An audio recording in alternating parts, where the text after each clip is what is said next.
You get an order. You package it up. You take pictures. You send it out.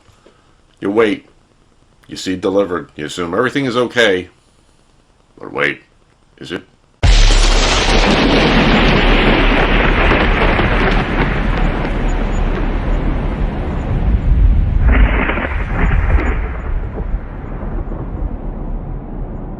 So I got an order the other day. It was for a small Edvard Munch kind of Halloween doll. You push the thing and it screams. Let's call it the Scream. Sent it out, got delivered, said got delivered. And then I get an email from the buyer saying, it says delivered, but I never got it. Do you have any information? So I sent her pictures of the package, of the receipt, and all that. I said, this is all I know. It says delivered. Let me know what happens.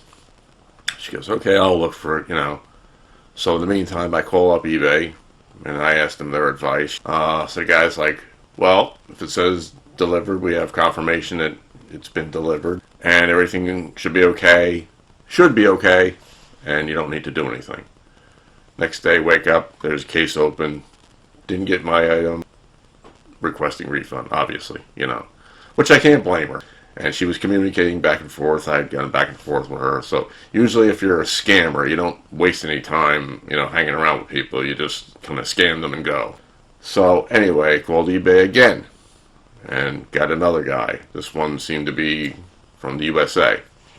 Gives me a totally different story, because the first guy told me if I got bad feedback, they would take it away and there would be no problem. This guy goes, well, they can leave bad feedback and you can reply to it.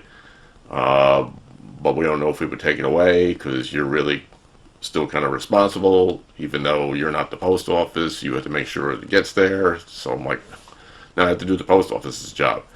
So I understand that they're doing a whole ton of deliveries every day. So with the second guy from eBay telling me that, I said, you know what?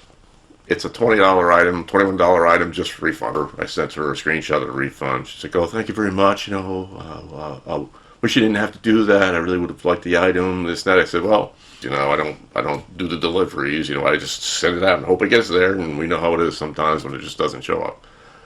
So anyway, I told her, I said, look, I'll try to investigate further and see where it actually did go. So call the post office. Got a pretty nice lady.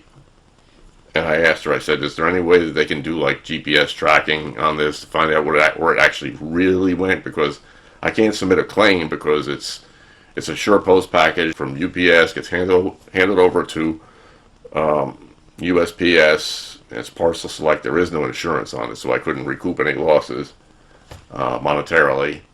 She's like, well, yeah, they do. The local post office there should, underline should, be able to track, via the GPS and see where the driver did actually leave it off.